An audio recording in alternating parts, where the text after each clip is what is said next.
NDA সমঝোতা অটুট নাকি ফাটল ধরাবে বিরোধী জোট? দিল্লির কুর্সি দখলে এখন কৌশলের লড়াই।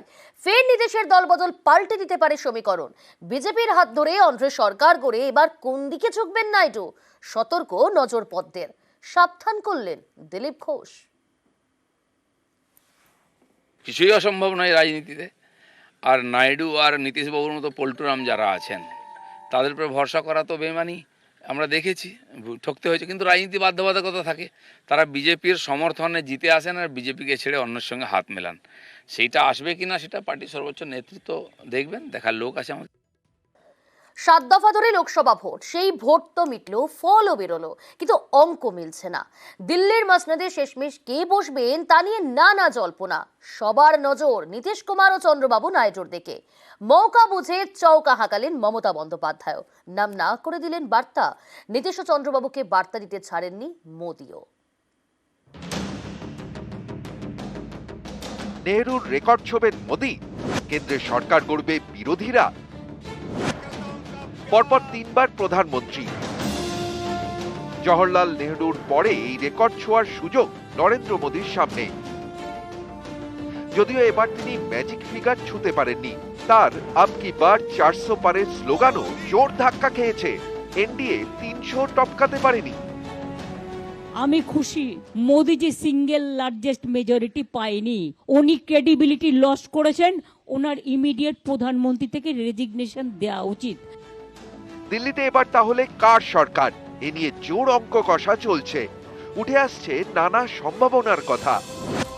সম্ভাবনা 1, কেন্দ্রে ফের এনডিএ সরকার গড়ল, প্রধানমন্ত্রী হলেন নরেন্দ্র মোদী।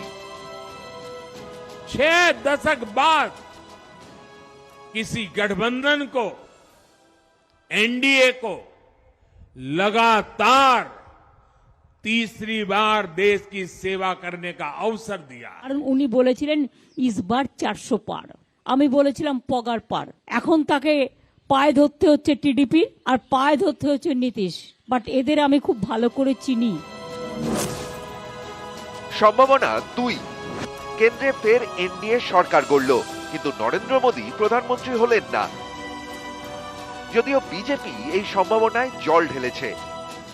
प्रधानमंत्री मोदी जी की नीतियों को फिर से 2024 में आशीर्वाद देते हुए इस ऐतिहासिक घड़ी को हम देख रहे हैं, जब प्रधानमंत्री मोदी जी तीसरी बार लगातार प्रधानमंत्री बन रहे हैं। इस बात को भी हमने देखा, ये भी हम इसके अभी हम साक्षी हैं। সম্ভাবনা 3, এনডিএ কে টেক্কা দিয়ে কেন্দ্রের সরকার গড়ল বিরোধীদের ইন্ডিয়া। এর জন্য সবার নজর এখন বিহার এবং অন্ধ্রে নীতিশ কুমারের জেডিইউ এবং তেলুগু দেশম পার্টির চন্দ্রবাবু নাইডুর দিকে।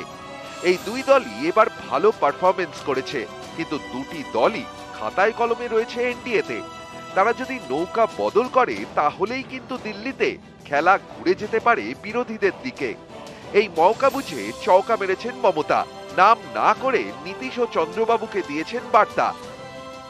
I am giving support to all my India friends and the other also who are willing to join India team. I will welcome them. खाली रुपया के लिए बीजेपी के पास मत जाओ, खाली ईडी का केस मिटाने के लिए, सीबीआई को केस मिटाने के लिए मेहरबानी करके बीजेपी को साथ मत दो। बीजेपी के जो साथ देगा कि देश आपको क्षमा नहीं करेंगे। মমতার নাম না করে বার্তা, আর মোদির একেবারে সরাসরি। आंध्र प्रदेश में चंद्रबाबू नायडू जी के नेतृत्व में एनडीए ने शानदार प्रदर्शन किया है। बिहार में नीतीश बाबू के नेतृत्व में भी एनडीए ने शानदार प्रदर्शन किया है। শেষমেশ তাহলে দিল্লিতে কি হবে? নেহরুর রেকর্ড ছোবেন মোদী, নাকি খেলা ঘুরে যাবে? ভোট মিটলেও অঙ্ক কিন্তু চলছে। নিউজ 18 বাংলা। 24-এর ফলে 21-এর পুনরাবৃত্তি। ফের বাংলায় তৃণমূলের জয় জয়কার। 21-এর মতোই 24-এর প্রচারে ঝড় তুলেছিল বিজেপি, কিন্তু এবারও 21-এর মতোই তারা ধরাশায়ী হলো বাংলায়।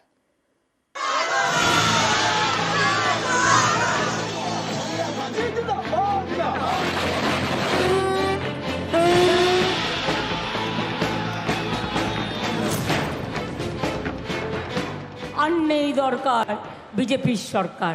ওরা অলরেডি হেরে বসে আছে। প্রথমে বলেছিল ইসবার 400 পার, 200 পার নেই হোগা। 21-এর পর 24 বাংলায় বহাল মমতা ম্যাজিক। ফের বাংলার মাটিতে মৎস্য চাষে ব্যর্থ বিজেপি, ঘাস ফুলের জয় জয়কার, বাংলায় ফের সবুজ ঝড়।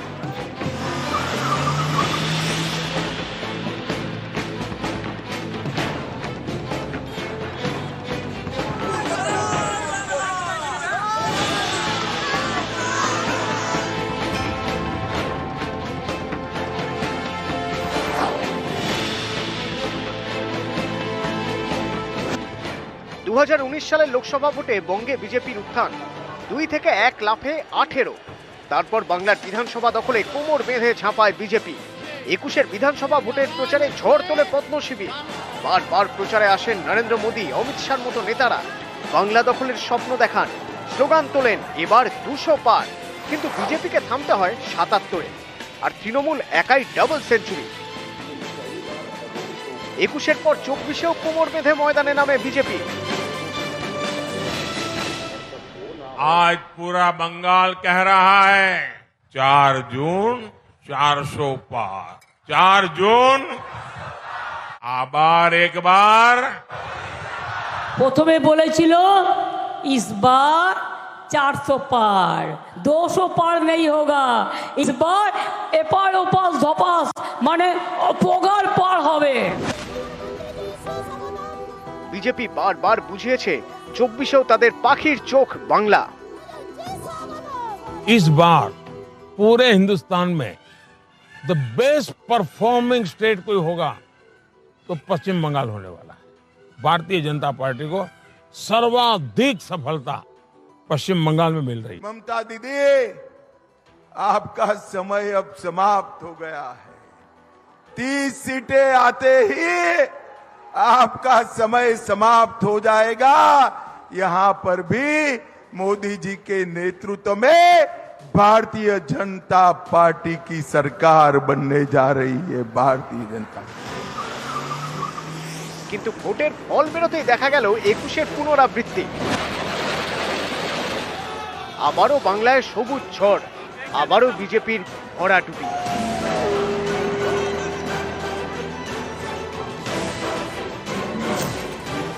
নিউজ 18 বাংলা। আর এদিকে ভোট গণনা শেষ হতেই উত্তপ্ত ব্যারাকপুর। বিজেপি কর্মীর বাড়িতে হামলার অভিযোগ, তৃণমূলের বিজয় মিছিল থেকেই হামলার অভিযোগ। বিস্তারিত জানবো, আমাদের সঙ্গে টেলিফোন লাইনে রয়েছে আমাদের প্রতিনিধি অরুণ। অরুণ, ঠিক কি অভিযোগ, ঘটনার সূত্রপাত কি নিয়ে? দেখো, ভোট গ্রহণ পর্ব শেষ হতে বিজয় মিছিল বের করা হয় ব্যারাকপুর পৌরসভার 24 নম্বর ওয়ার্ডে শঙ্খবণিক কলোনিতে। সে সময় বিজয় মিছিল যাওয়ার সময় এই বাবু নাগের বাড়িতে কিন্তু বিজেপির একটা বড় পোস্টার লাগানো ছিল এবং বাবু নাগ বিজেপির সক্রিয় কর্মী। তখন তার বাড়িতে এই উত্তপ্ত জনতা তার বাড়িতে বেধড়ক তাকে বের করে বাড়িতে তাকে খোঁজ করা হয়। তাকে না পেয়ে তার বাড়িতে বিভৎসভাবে কাচের বোতল, ইট, পাথর ছুটতে থাকে। বাড়িতে কলারফুল গেট থাকায় তারা অনেকে ঢুকতে পারেনি, কিন্তু পিছন দরজা দিয়ে বহু লোক ভেতরে ঢুকে যায় এবং ঢুকে গিয়ে ঘরের আসবাবপত্র থেকে শুরু করে সমস্ত কিছু ভাঙচুর করে তারা এলাকা থেকে চলে যায়। কিন্তু যাওয়ার সময় তার ঘরে একটা বাচ্চা ছিল, তার বউ ছিল, বাড়িতে কোনো পুরুষ মানুষ ছিল না বলে হয়তো প্রাণে রক্ষা পেয়েছে। তারা চিৎকার চেঁচামেচি হওয়াতে এলাকার মানুষ চলে আসে, তারপর তারা এলাকা ছাড়ে। এই ঘটনায় কিন্তু ব্যারাকপুরে যে ঘটনা ঘটলো, এই ঘটনার পরিপ্রেক্ষিতে প্রচন্ড আতঙ্কিত পরিবার। ঘটনাস্থলে টিরাগড় থানা পুলিশ এসেছিল। তারপর এই ঘটনার পরিপ্রেক্ষিতে তৃণমূলের যিনি চেয়ারম্যান রয়েছেন উত্তম দাস, তিনি বলছেন যে ব্যাপারটা তিনি খতিয়ে দেখবেন এবং যাতে এই পরবর্তী ক্ষেত্রে এই ধরনের ঘটনা না ঘটে তিনি তাদের পাশে আছেন বলে আশ্বস্ত করেছেন। ধন্যবাদ। বিজয় মিছিল বেরোলো, বিজয় মিছিল বেরিয়ে ওরা ফার্স্টে ঘুষিপাড়া থেকে শুরু করে লালকুটি অব্দি গেল, গিয়ে কয়েকটা পাড়ায় গিয়ে ব্যানার ছিল, এই করলো। হঠাৎ করে ওরা প্রায় 200 জনের উপরে তারা এসে বাড়িতে মানে কাঁচ, ফুলের টব, পাঁচিল ভেঙে, পুরো সব কিছু ভেঙে পাঁচিল টপকে বাড়ির সামনে চলে এসছে। আমাকে আর বাবাকে পাইনি, যদি পেতো তো আমাদের মেরেই ফেলতো। আমাদের প্রত্যেকটা বিজেপি কর্মী নিরাপত্তা বোধ অভাব এখন করছে। আমার সাথে পার্থভৌমিকের কথা হয়েছে, কোনো মানুষেরই যাতে কোনো রকম আতঙ্ক না থাকে, কারণ গণতন্ত্রের দেশে রাজনীতির ব্যক্তিগত স্বাধীনতা সকলেই থাকতে পারে। কে কোন পার্টি করবে তার ব্যক্তিগত ব্যাপার। সেজন্য তার বাড়ি আক্রমণ হবে এটা মোটেই ঠিক নয়। ওই বাড়িতে যাব, কি হয়েছে না হয়েছে দেখে এবং যথাযথ যা ব্যবস্থা নেওয়ার আমরা নেব। ব্যারাকপুরের পাশাপাশি মধ্যমগ্রাম, সেখানেও ভোট পরবর্তী অশান্তিতে উত্তপ্ত হয়। মঙ্গলবার রাতে নেতাজি পল্লী এলাকায় বিজেপির কার্যালয়ে হামলা চলে বলেই অভিযোগ। আমাদের সঙ্গে টেলিফোন লাইনে রয়েছে আমাদের প্রতিনিধি জিয়াউল। জিয়াউল, হামলা কে বা কারা চালালো, কাদের বিরুদ্ধে অভিযোগ?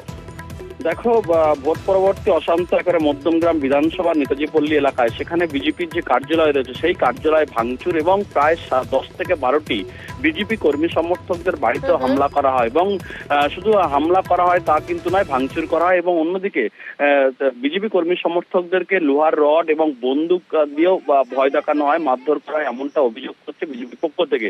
কিন্তু সমস্ত অভিযোগ অস্বীকার করছেন শাসক দলের পক্ষ থেকে। তার কারণ শাসক দল এই ঘটনার সঙ্গে যুক্ত না এবং এই ঘটনা এর আগেও তারা নিজেরা ঘটিয়ে শাসক দলকে দোষারোপ করেছিল। এবারেও ভোটের পরবর্তী অশান্ততে সেই একই অভিযোগ করা হচ্ছে শাসক দলের পক্ষ থেকে, তখন তারা এই ঘটনার সঙ্গে যুক্ত নয়। কিন্তু বিজেপির অভিযোগ যে বিজয় মিছিল, অর্থাৎ বারাসাতের সাংসদ, তৃণমূল কংগ্রেস সাংসদ তিনি জয়ী হয়, তারপরেই তাকে তার কর্মী সমর্থকরা বিজয় মিছিল বার করে এবং সেখান থেকেই হামলা করা হয়, এমনটা অভিযোগ করা হচ্ছে। ইতিমধ্যেই মধ্যমগ্রাম থানায়, দত্তপুকুর থানায় অভিযোগ দায়ের করা হয়েছে। অভিযোগের ভিত্তিতে সেখানে কেন্দ্রীয় বাহিনী এবং পুলিশ গিয়ে অবস্থা নিয়ন্ত্রণে, কিন্তু এই মুহূর্তে চাপ উত্তেজনা রয়েছে এলাকায়।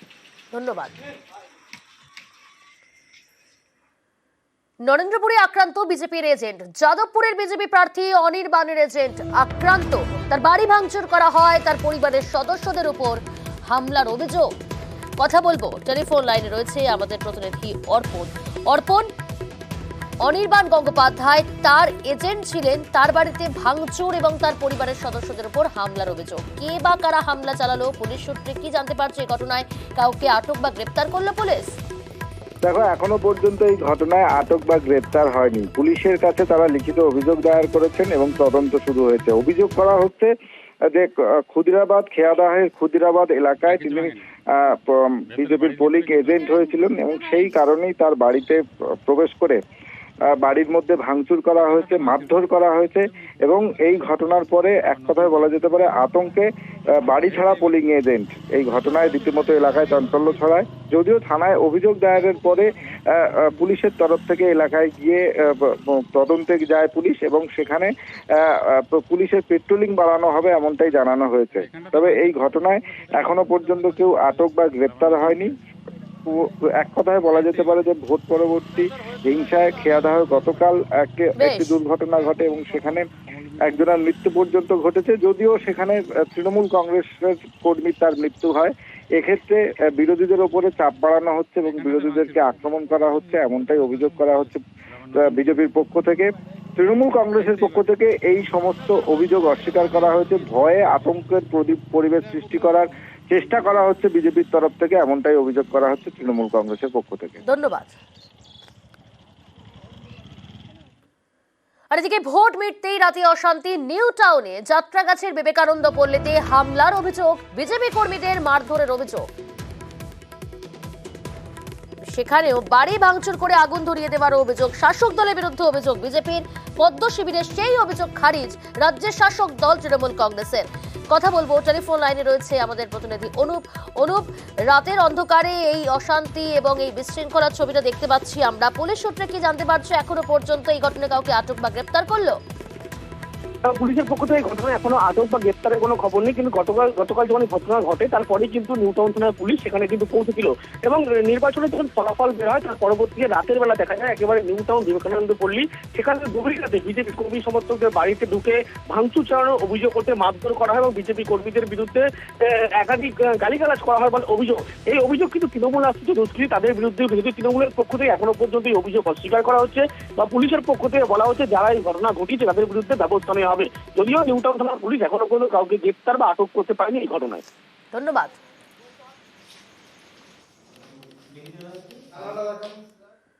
ভোট মিটতেই ফের গোষ্ঠী কোন্দল, বাসন্তীর পেটুয়াখালীতে ধুন্ধুমার তৃণমূলের গোষ্ঠীর সংঘর্ষের অভিযোগ সামনে আসছে।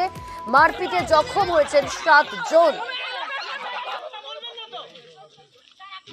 কথা বলবো, টেলিফোন লাইনে রয়েছে প্রতিনিধি অনুপ বিশ্বাস। অনুপ, ঘটনার সূত্রপাত কি নিয়ে?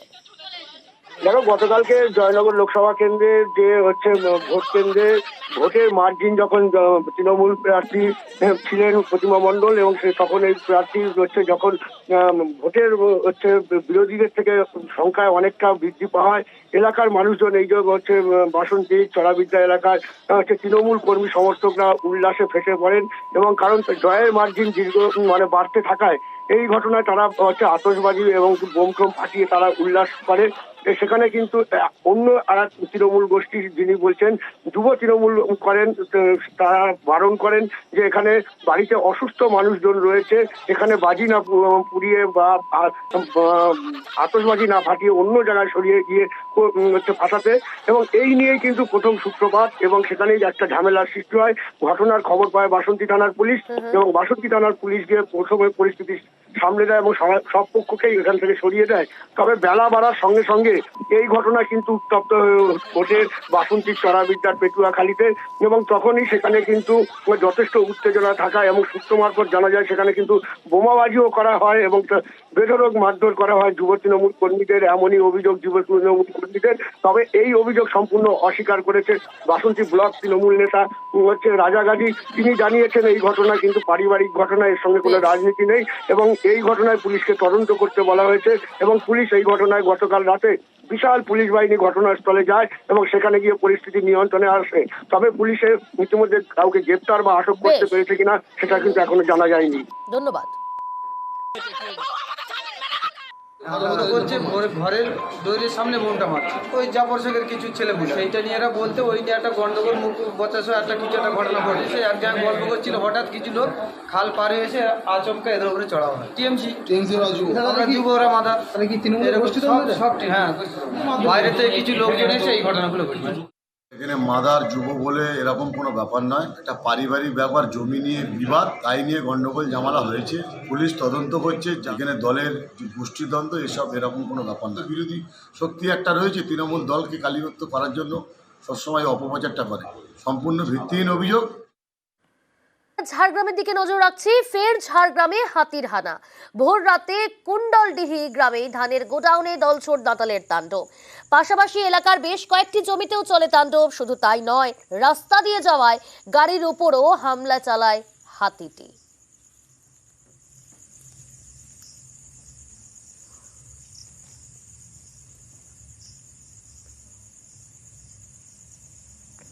ফের ঝাড়গ্রামে হাতির হানা। ভোর রাতে কুণ্ডলডিহি গ্রামে ধানের গোডাউনে দলছুট দাঁতালের তাণ্ডব। পাশাপাশি এলাকার বেশ কয়েকটি জমিতেও তাণ্ডব চালালো হাতিটি। শুধু তাই নয়, রাস্তা দিয়ে যাওয়া গাড়ির উপরও হামলা চালায় হাতিটি।